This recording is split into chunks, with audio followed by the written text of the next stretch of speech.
Kimberly, if you want to come on up, I'm going to get you squared away. If you guys would keep Brad Gaither in your thoughts and prayers too. He was supposed to be doing this today, introducing everything with hospice. And he emailed me yesterday saying that he was sick, had a fever, so I appreciate him not being here. But I appreciate you ladies filling in and taking care of this. We appreciate the work y'all do at hospice. I know we're going to learn a lot more from you. And I'm going to shut my mouth and put your presentation up so you can get going. Let's see here. Okay, should be good. Thank you, Kimberly. So as Jared said, my name is Kimberly Gleiser, and I am the Community Engagement Manager at Hospice of Davidson County. Brad, as Jared also mentioned, Brad is currently feeling under the weather, so I have the honor of introducing Hospice of Davidson County's guests today. November is recognized as National Hospice and Palliative Care Month. So all month long, we are running a social media educational campaign, as well as speaking at various locations about hospice care and the services that Hospice of Davidson County provides. Today, we have Elizabeth McNeil, our Director of Provider Services, and she's also our nurse practitioner, joining us to discuss hospice care and the common myths surrounding it. So if you'll all welcome Elizabeth. I'll put something real quick for you guys. This works well when you have 14 different PowerPoints up.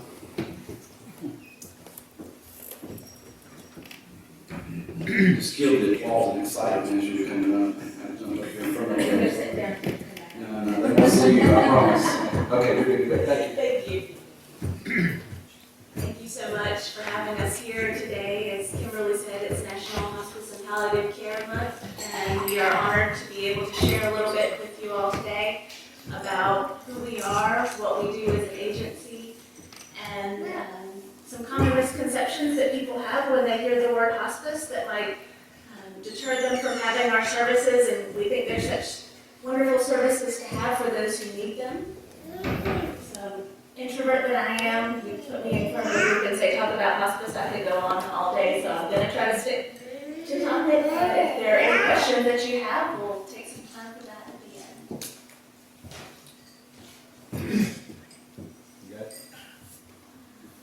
I've got it. So, hospice has been around as a Medicare benefit since 1982. And now we do also have Medicaid benefits and private insurance benefits, but it's been around as a Medicare benefit the longest. And that's important for the people that we serve because it does replace their traditional Medicare if they've already been signed up with that. And there are a little bit of distinctions there when we're getting people under care with our services. But hospices, whether we're big or small or for-profit or not-for-profit, we all follow the same Medicare conditions of participation to be able to receive the reimbursement that we do for our patients. And as you see, the Accreditation Commission for Healthcare is the organization that oversees our practices. They do surveys for us to make sure that we're providing the highest quality of care, that we're meeting all of the standards, and giving the highest level of care to our patients. Hospice care at its core, it's for any person who is terminally ill with a life expectancy of 6 months or less, if their disease follows its normal and expected course, and who has end-of-life goals that are consistent with comfort-directed care. Some of the benefits to having hospice care involved for those that are terminally ill.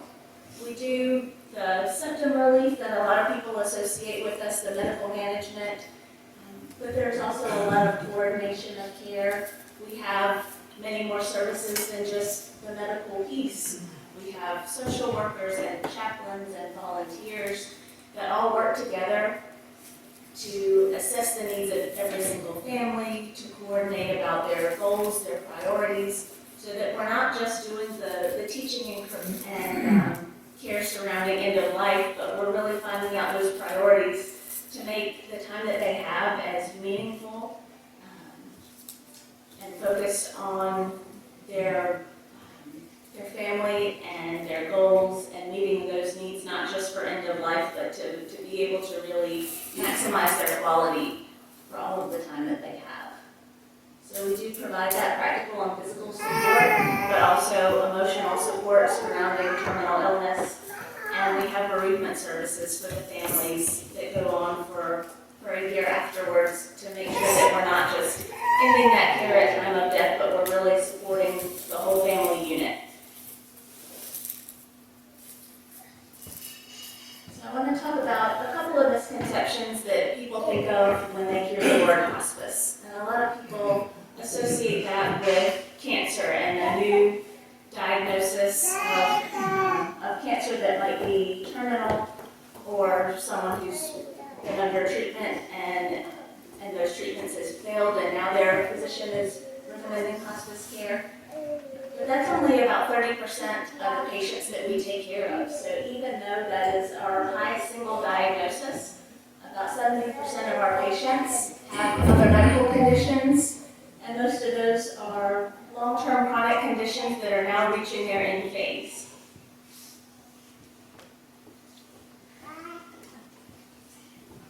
Some of those other patients that we take care of, patients that have an end-stage dementia, heart disease, lung diseases such as COPD, liver and kidney diseases, degenerative neurological conditions. So there's a wide variety of patients that we take care of to meet their end-of-life needs.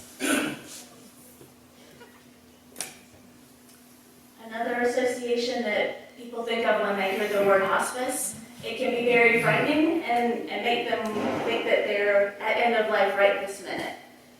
And as I said previously, it's for any patient who is expected to have 6 months or less. And we want to try to make those connections as soon as possible so that we can build relationships, help with teaching, help with care, help with preparation. The average length of stay for all of Medicare patients is right around 3 months. But our median, and this has been steady for at least the last decade, the numbers have been around 18 to 20 days for our median length of care, and that's hospice nationwide. And it's not very much time for us to build relationships and help patients the way that we want to help them. So we try to get involved as soon as we possibly can so that we can give the full support and have families really get the maximum benefit of having us involved. Listed here are just a couple of triggers that hospice care might be right for someone. If someone has had an ongoing chronic illness and now they've been in a hospital more and more frequently, they're not getting back to their baseline every time they're in the hospital, having more infections, worsening symptoms, all of the things that might affect their quality of life. Those might be times when we could be involved and be helpful in trying to boost their quality of life.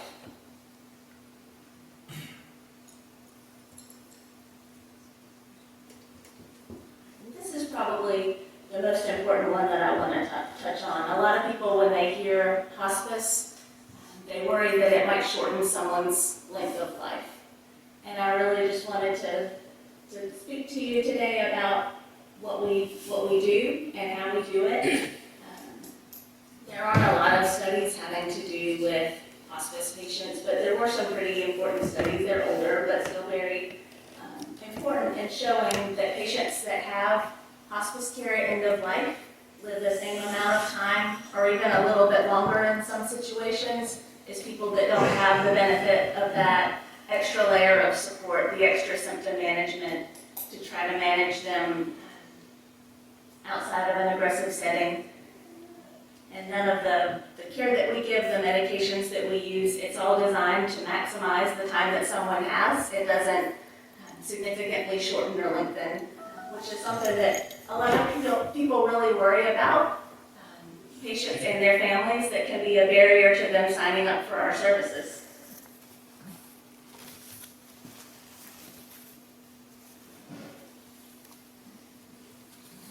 I mentioned Medicare earlier, but not all of our patients are Medicare beneficiaries. We have some younger patients that are under Medicaid. some patients that don't have insurance at all, and as an organization, our goal is to take care of anyone in our community that is suffering a terminal illness and wants our services, so whether they have insurance or not, whether they're in their own home, a family home, whether they need their care in a long-term care setting, or whether they're needing symptom management on our inpatient unit on 64. That's our Hinkle Hospice House. It's kind of our hospice hospital for those very high-need situations. We take care of a very vulnerable population, and we want to make sure we have a very highly trained staff that can meet any of their needs regardless of their location, regardless of their level of need, and regardless of their ability to pay or have insurance reimbursement for services.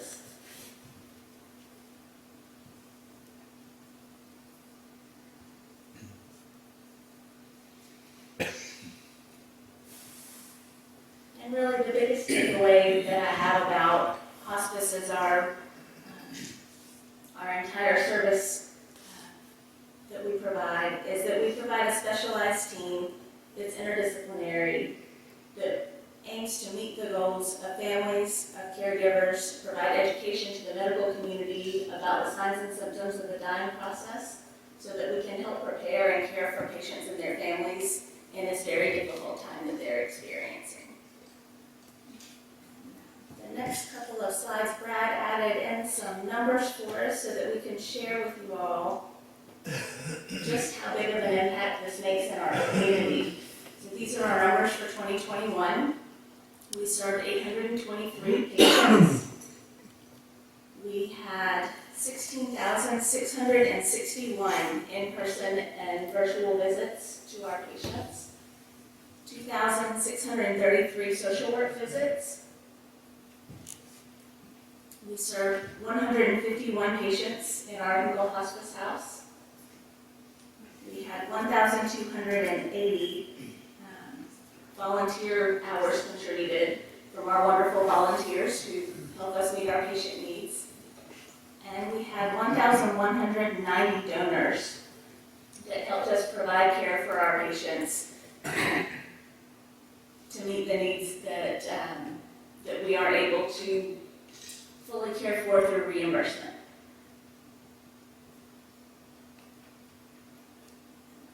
One more slide of numbers. Yeah, 684 admissions for 2021.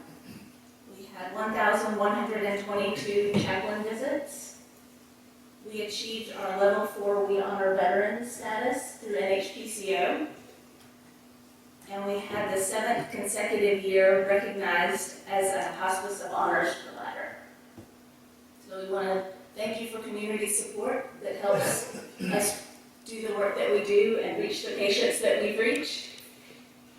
And if anyone has any questions, I would be happy to answer those for you. If not, I will get out of the way. Must cover it all.